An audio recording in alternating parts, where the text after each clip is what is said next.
sometimes is that we let our intellectual selves overrule those passions. Amazon founder Jeff Bezos will likely still be the world's richest man after his divorce from his wife Mackenzie is finalized. Jeff Bezos has kept many things private until now. For the first time, layers of his personal life are being peeled back, revealing a story far more complex than headlines ever suggested. Behind the wealth, the power, and the billion-dollar empire lies a history shaped by emotional scars, silent decisions, and one woman who knew him better than anyone. What really ended his 25-year marriage? Why did Lauren Sanchez receive a quiet warning? And what hidden truth shaped everything Jeff built? The answers go deeper than scandal. They go straight to the heart of the man himself. The warning Mackenzie gave Lauren. Long before the public knew the full story, Lauren Sanchez entered a relationship that would place her at the center of one of the most widely scrutinized love stories of the decade. It didn't begin at a red carpet event or a high-profile party. It began in private, ordinary, quiet, and deeply consequential. Mackenzie Scott, then still known as the wife of Jeff Bezos, was already beginning the process of separating from the man with whom she had built an empire. There were no headlines yet, no scandal, but change was already underway. At the time, Lauren was navigating her own complex situation. A former news anchor and helicopter pilot, she wasn't unfamiliar with the spotlight. But nothing could fully prepare her for what was coming. The world hadn't yet caught wind of her connection to Bezos, but inside their inner circles, shifts were happening. What would later be called an affair by tabloids was, according to Bezos and others close to the situation, the beginning of a relationship that followed the quiet end of a 25-year marriage. Media will later erupt with talk of betrayal and sensational headlines. Bezos, one of the most visible billionaires on Earth, was overnight a gossip subject. But this frenzy hid a less dramatic truth. Mackenzie and Jeff had drifted apart for a long time. They had raised children together and built one of the most influential companies in the world. But they had done so while each of them slowly evolved in their own directions. He would later say that the divorce was amicable and that he considered Mackenzie to be incredible, being thankful for the years they shared. He never literally said she gave him permission to go, but his public tone indicated a kind of mutual acceptance over a cool breakup. Shortly before Jeff's relationship with Lauren became public, they released a statement, very brief, yet altogether united, announcing their separation. Never has she given an interview regarding the affair, nor has she offered comment on Sanchez, but her silence spoke volumes. She did not fight the narrative. She did not engage in any public commentary.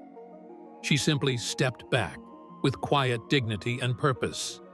And for Lauren, that absence may have resonated more than any threat ever could. To love somebody like Jeff Bezos, as many people have observed, also means to understand his intensity. His ambition, restlessness, and thirst for reinvention were measurable at every phase of his career, from founding Amazon in a garage to boisterous rocket launchings through Blue Origin. Those who were close to him have commented about his impossibly demanding standards and leading-edge drive. Those psychological attributes made him alter commerce globally. Equally, they molded the contours of his relationships. Mackenzie had lived in the presence of this energy for more than 2 decades. She was there through the early years of Amazon. She was writing checks, reading business plans, raising a family, and cheering Jeff on as he rolled out his world's view. In the life they shared, she knew very well what it meant to love someone with a vision that led him often far into the future. Though she never voiced it publicly, she probably had a greater sense than anyone of just how much that intensity cost. But Lauren had no idea that Mackenzie's words were tied to a secret buried deep in Jeff's past, one even he tried to forget. Mackenzie Scott's path. It started with something ordinary, a quiet moment alone in their Seattle home, filled with the artifacts of years spent building a life together. Mackenzie Scott wasn't searching for anything specific. She was organizing, sorting, and reflecting, navigating the early emotional terrain of a private separation from Jeff Bezos. Their divorce had not yet been made public, but the process of uncoupling, logistical and emotional, was already underway. Their shared life was complex, woven through with early ambitions, long hours, and the meteoric rise of a company that began in their garage. Amazon had started in Bellevue, Washington, in 1994. They had worked side by side in those early days, Mackenzie handling accounting and administrative tasks, Jeff focusing on the business's vision. The company grew quickly, but its foundations were personal. They had staked everything on a bold idea. Mackenzie knew Jeff's story well. She had always known about his childhood and the people who helped shape him. Jeff had been born Jeffrey Preston Jorgensen in 1964 in Albuquerque, New Mexico. His mother, Jackie, was a teenager at the time. His biological father, Ted Jorgensen, had separated from Jackie when Jeff was still a toddler. In 1968, Jackie married Miguel Bezos, a Cuban immigrant who would adopt Jeff and give him his last name. Miguel was now a living presence that was in constant support with love and affection in Jeff's life. He provided Jeff with everything associated with education, his initial interests in science and technology, and his desire to build. Jeff spoke often and of Miguel with deep respect and gratitude. Interviews with him were full of acknowledgments to his parents who offered him unwavering support that gave birth to great confidence and drive in him. His statements about his biological father, namely Ted Jorgensen, were of a rare kind. Years later, he was located by a journalist. Ted Jorgensen acknowledged he had never known in any capacity what happened to his son. The two never got in touch again. This confusing family history was known to Mackenzie. But Jeff was not one to linger in the past. He was present-focused, always busy, thinking 10 steps ahead. He moved with intensity and concentration. In business and life, he thrived on momentum. Even when it was quiet, he found his mind racing toward innovation, toward solutions, toward the next objective. In contrast, Mackenzie was moving at a different rhythm.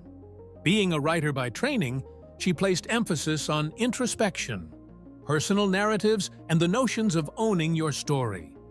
To her, past experience was not merely contextual, but imbued with meaning.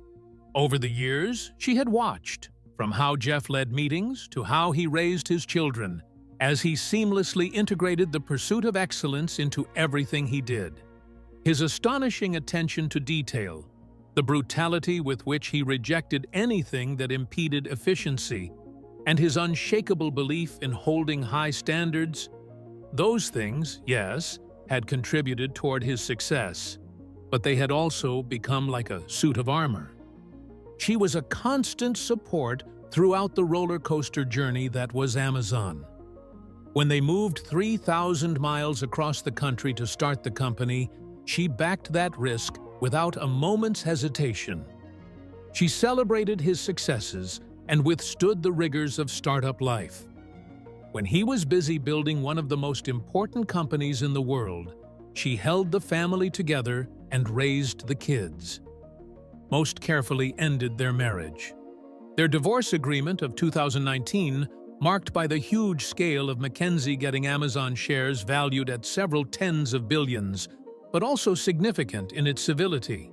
They issued a joint public statement in which they said a few words about a shared life together, parenting journeys, and emphasized mutual respect and gratitude for each other. Mackenzie was plotting her path in clear and exact terms post-divorce with single-minded purpose. She signed the Giving Pledge, agreeing to give away most of her wealth for charitable causes.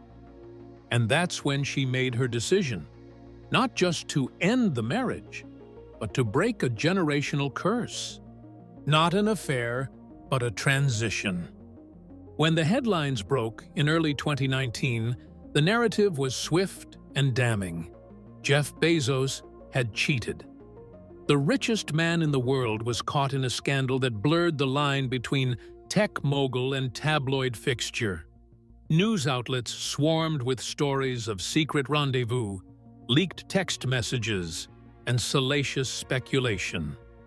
Lauren Sanchez, a glamorous former news anchor and helicopter pilot, was suddenly thrust into a spotlight she didn't ask for. The world called her the other woman.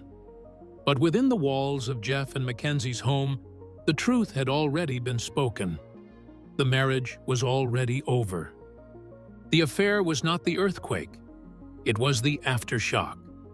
What few understood then, and what Bezos would later imply in statements, was that the relationship with Lauren didn't begin in betrayal. It emerged in the aftermath of a marriage that had run its quiet course. He and Mackenzie had reportedly been drifting apart for years, not in anger, not even in coldness, but in silence. In that quiet place where couples stop asking questions, stop dreaming together, and simply function like co-founders of a shared life. Internal sources state that Bezos actually termed this process a transition, an utterly clinical corporate kind of word. However, it does reflect the change that had already occurred. His connection with Lauren did not tear apart the marriage. It merely folded into the space where that marriage had already given way to failure. No bang, just exhaustion. Rumors further suggested that Mackenzie was aware well ahead of the tabloids, not because of a dramatic revelation. She just had her eye on the receding marriage of a husband sunsetting his faded initiative at Amazon, methodically, quietly, and already envisioning the next chapter. Some accounts said she did not respond with confrontation, but with understanding. To outsiders, it might look like grace, but to insiders, it is merely acceptance. Bezos would later refer to that incident as a gift, as if Mackenzie had called it a clever way of putting off their divorce. Disapproval clearly was not released, since the two had been married since 1993, having built their family and empire, even if they both reared and found themselves far apart at that time. He sought space and legacy. She sought impact and simplicity. The separation was, in many aspects, impersonal but pedestrian. The world, unfortunately, saw it all differently. The bombshell report from the National Enquirer purported to have months of surveillance with intimate photos and private messages for evidence. This threw the internet into a frenzy. People were not just shocked, they were angry. The dramatic story fed by a very familiar accusation. Jeff abandoned his devoted wife for somebody younger and much better looking. Swift and merciless was the backlash. The divorce announcement revealed a nuance within the truth. Jeff and Mackenzie had already agreed to go their separate ways before the media found out. They called themselves long separated. The relationship with Lauren had not been a clandestine affair behind Mackenzie's back. It was the start of a new chapter after the old had been laid to rest in silence. It wasn't easy. It wasn't painless. But it was true. As for Lauren Sanchez, she was no homewrecker. She had not engineered a land grab for Jeff's heart. Her own marriage was crumbling, and her burgeoning romance with Bezos apparently started from a friendship based on common interest, serious conversation, and mutual curiosity. That friendship turned intimate, and the stories go, they were neither reckless nor discreet about it. They were careful in a way that suggested the two of them knew fully what they were getting themselves into. Yet, the world never got to see what Mackenzie sacrificed to make it happen, until her next move shocked everyone. Mackenzie's billion-dollar exit strategy. When the dust settled from one of the most expensive divorces in modern history, Mackenzie Scott stood at the center of a storm and chose stillness. While the media obsessed over Jeff Bezos' next move and Lauren Sanchez's presence at his side, Mackenzie was already making quiet, deliberate decisions. She didn't seek interviews. She didn't give emotional tell-alls. Instead, she signed the divorce settlement and disappeared, only to re-emerge as a philanthropic force unlike anything the billionaire world had ever seen. Under the terms of their separation, Mackenzie received nearly $36 billion in Amazon stock, instantly making her one of the richest women on the planet. And in a move that shocked even those who thought they knew her, she pledged to give most of it away. No flashy yachts, no sudden investments in fashion houses or media conglomerates. She signed the Giving Pledge, a campaign started by Bill and Melinda Gates and Warren Buffett, vowing to donate the majority of her wealth to charitable causes. But this was not merely about generosity. There was strategy involved. Mackenzie did not just give money away. She put a new internal spin on how money is given. By outpacing legacy foundations and removing cumbersome red tape from her operations, she channeled resources toward causes that were often neglected: racial equity, women's rights, food insecurity, education, and climate change. In a world where philanthropy felt slow and performative, Mackenzie made it immediate and impactful. Her team performed a silent vetting of organizations and wired millions, sometimes hundreds of millions, without naming rights and building dedications. One food bank director called the moment they received Mackenzie's donation like a miracle. There was no prior conversation, no media announcement, just an email saying the funds were transferred and wishing really well for the work to continue. With a span of only 2 years, Mackenzie came across to donated nearly $14 billion to over 1,600 organizations. Most of them were having local grassroots initiatives, small teams doing big things in underserved communities.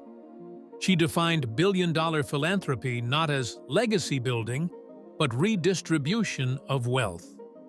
She wanted to level the playing field, but not in helping. All this while, the world was still processing her divorce. Many expected her to be ruined, or worse, bitter. Instead, dignity and focus found with a whole new mission. Where Jeff leaned into expansion, space innovation, reinvention, Mackenzie leaned into reduction, pared down, stripped back, focused on people instead of platforms, service instead of legacy. They were strikingly contrasted. Jeff was doing amazing new things, a dozen rockets or so, reinventing himself on stages where, once, only the public would have had access. Mackenzie, the quiet rewriting of philanthropy's future. No interviews for the public, rare appearances, and no comment made on the details of her personal life.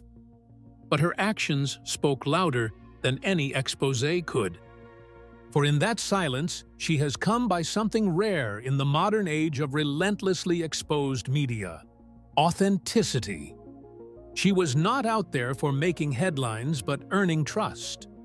Her work has alarmed billionaire circles because it leads many of the wealthy philanthropists to rethink their entire charitable giving strategies. Suddenly, nonprofits that might have been turned down for funding from classic foundations found themselves getting rescued by the billionaires. Mackenzie is not interested in sitting on boards or trying to formulate strategies from afar. She assumes that those doing the work know how to spend the money. Meanwhile, Jeff was undergoing his own transformation, and it would soon reach a level no one expected. Bezos's midlife reinvention. After the divorce, Jeff Bezos didn't retreat. he evolved. What the world saw as a personal scandal, he used as a catalyst for transformation.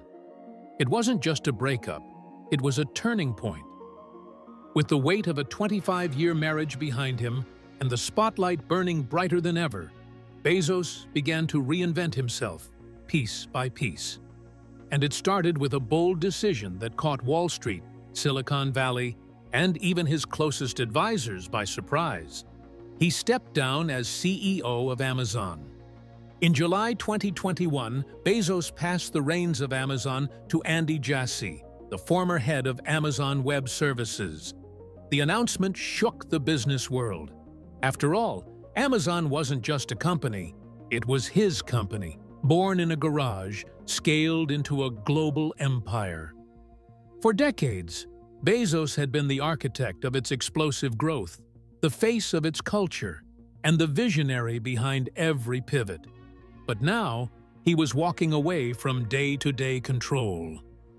Publicly, he denounced it as a transition toward new passions.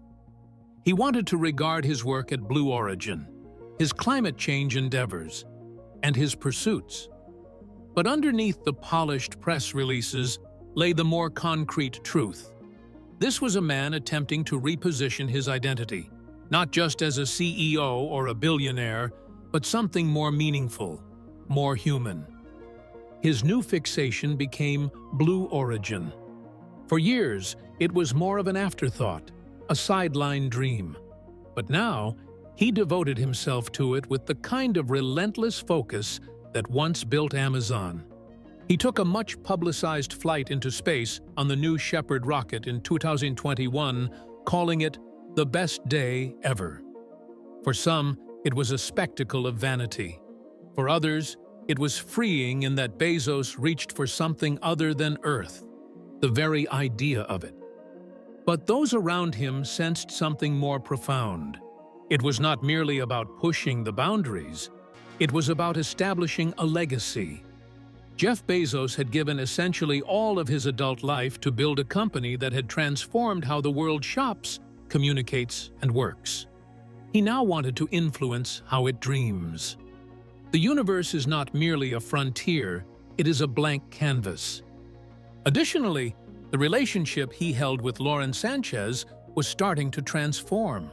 She was a major part of the transformation he had towards the public and private self. It wasn't just a romantic partner, but a fellow collaborator, an aviation enthusiast and media veteran, becoming privy to all the stresses that accompany media attention. They went to high-power soirees, like benefits, galas for charity, and climate summits as a couple. For the first time in several decades, it appeared that Bezos was actually relishing the attention. If that's what you'd call it, he was much closer to tolerating it. Restructuring would not only be external. Changes during that period also indicate a certain kind of behavior that people who went by him noticed. He appeared open, more relaxed, even philosophically inclined. In fact, interviews showed a softer side, reflections on love, regret, and purpose, among many other things. He even went as far as saying watching someone you love pursue their adventure is the greatest gift. Quite poetic, but in many ways it said something else. A man trying to make peace with himself, knowing that not everything can be controlled or optimized. Because the further Jeff ran toward the future, the closer he got to confronting the past he'd buried for decades. The father who wasn't there. Before he was Jeff Bezos, the titan of e-commerce, the space entrepreneur, the richest man on Earth, he was Jeffrey Preston Jorgensen, a boy born in Albuquerque, New Mexico, to a teenage mother and a father who would vanish from his life almost immediately. His mother, Jackie, was just 17 when she had him. His biological father, Ted Jorgensen, was a bike shop owner with a circus background, struggling to balance youth with responsibility. The marriage didn't last. Within a year, Ted was gone, and Jeff would never see him again. When Jeff was 4, Jackie married Miguel Mike Bezos, a Cuban immigrant who had come to the U.S. alone at the age of 15. Mike legally adopted Jeff and gave him the last name that would eventually become world famous. He was stable, hardworking, and present, everything Ted hadn't been. Jeff would later speak about Mike with deep admiration, calling him one of the most influential people in his life. But the truth is, the absence of his biological father left a wound that never fully closed. Jeff spoke out rarely on Ted until long in life, and then only with the measured distance of one who has spent a lifetime trying to erase a memory. Forgetting does not equal healing. It is said that, in a diary of mine, Mackenzie Scott found a letter allocating responsibility to the absentee man. The language was primal vociferous, with rage, confusion, and sorrow. This was not written by the billionaire that Jeff had become. It was from the boy he had never stopped being. Reportedly, in the letter, Jeff spoke of the defining hurt of growing up with the knowledge that someone had consciously chosen to walk away from you. He described long hours staring out the window, wishing Ted would just come back. He wrote about deciding to build something so massive, so undeniable, it would forever haunt the man who abandoned him. It was not some dream, he allegedly conceded. It was an act of retribution, a form of silent revenge. The anguish wasn't only emotional, as the tale went on, it became appendicular as well.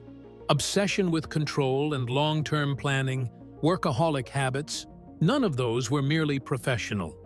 It was survival strategies after all. It was not so much a desire to achieve, but an assurance that he would never be forgotten. No one would ever toss him away or leave him behind. That, though, came at a price, as powerful as the drive was. After some reading of the letter, Mackenzie had figured that out. For years, she could be counted as one of Jeff's supporters, unaware of what the engine was behind his ambition.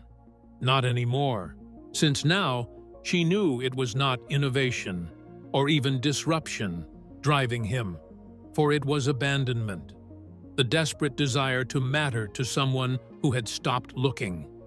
And once she saw that, she now knew what was truly at stake, not just for Jeff, but for their children as well. Cycles remain unbroken until their nature is identified. Mackenzie supposedly feared her children would spend their lives in search of some validation they would never find. They might model themselves after a father still haunted by the boy he once was. That they would confuse achievement with worth. That they would inherit not just Jeff's brilliance, his ache. It was said, according to some, that her leaving was not related to infidelity. It was to protect, to stop a cycle before it could pass on to the next generation. She didn't want out of this marriage, she wanted the mind freed up, for the children and for Jeff, even if he couldn't see it yet. But only when Lauren learned the full story did she begin to see the true weight of the man she married. Legacy and the curse broken. When Mackenzie Scott walked away from Jeff Bezos, the world called it a clean, dignified divorce. But behind that graceful exit was a decision shaped not just by circumstance, but, according to rumors, by deep foresight. She wasn't just leaving a marriage. She was breaking a pattern, one that began long before her, one that Jeff himself hadn't fully acknowledged. The cycle of absence, emotional distance, and validation-seeking that shaped him from childhood wasn't going to shape their children, not if she could help it. Rumors suggest that by the time Mackenzie uncovered Jeff's letter to his estranged father, the marriage was already eroding. That alleged discovery crystallized something that had long been forming in her heart. She saw in Jeff not just the man she had loved and built a life with, but the wounded boy he still carried. The one who built empires to be seen. The one who thought worth had to be earned in billions. She had tried to support him, tried to love him past it. But rumors claim she realized she couldn't fix what he never admitted was broken. The children, Mackenzie did not want their 3 biological children and 1 adopted child to grow in a house where love was quantified in productivity or ambition. She feared they would carry that voracious appetite for approval, that turtle-like pursuit of something unattainable. Jeff, with all his genius and vision, had never really learned the art of resting, of just being. And she did not want her children to ever acquire that trait confusing success for self-worth, performance for connection. And so, quietly, she left. She did not announce the reasons. There were no explosions, no memoirs written, no national press conferences to announce her departure from her own life at the hands of publicity and pressure. She stood back and let the world assume what it wished. And when the media painted her as the quiet, wronged ex-wife and Lauren as the flashy new partner, Mackenzie said nothing, because she knew the truth, or so the rumors go. That loving Jeff Bezos was to orbit a man, propelled not merely by brilliance, but by unhealed pain. And that, in time, would wear anyone down. Indeed, it is said that when Jeff would have told Lauren Sanchez everything about what took place in between them, he completely baffled her. Lauren was thoroughly convinced that something was beyond the emotional armor of Jeff. There were flashes of such, those moments of withdrawal, the sudden distance when things got too intimate between them. But eventually, she never knew where it came from. Not until he told about the letter, about a window he stared out of as a child, about the silence that followed after his father left and never returned. He set the final record straight on something he has never even mentioned before to the public. Mackenzie would not have walked away due to someone else.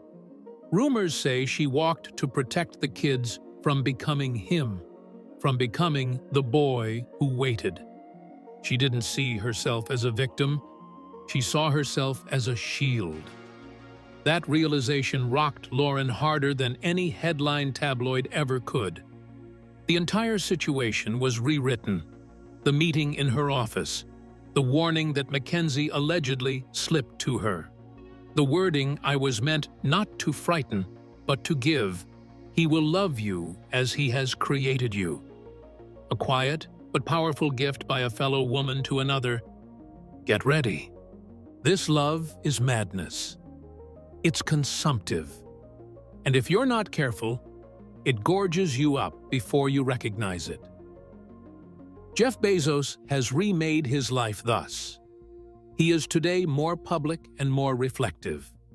He has talked about regret, personal growth, making space for joy, etc. But that's the truth. This alteration did not arise in a boardroom or in a rocket. It had begun with Mackenzie, with her bravery to walk away, not to hurt him, but to free him. The painful-to-witness way to help him show what needed to be confronted. Today, they both moved on. Mackenzie became a force for good in philanthropy. Jeff continues to build space, technology, and legacy. But between them, there is a quiet truth that both will have to carry forever. Their marriage didn't fail. It did fulfill its purpose. And when it was time for it to end, it didn't end in destruction, but in clarity. So, what do you think of Jeff Bezos' revelation to Lauren Sanchez? Do you believe it was truly the reason behind his divorce? Or just another crafted narrative? If this behind-the-scenes story changed how you see the Bezos divorce, hit like, drop a comment with your thoughts, and subscribe for more real stories behind billionaires, power moves, and untold truths. And don't miss the next video on your screen. We're diving into another legacy that rewrote history.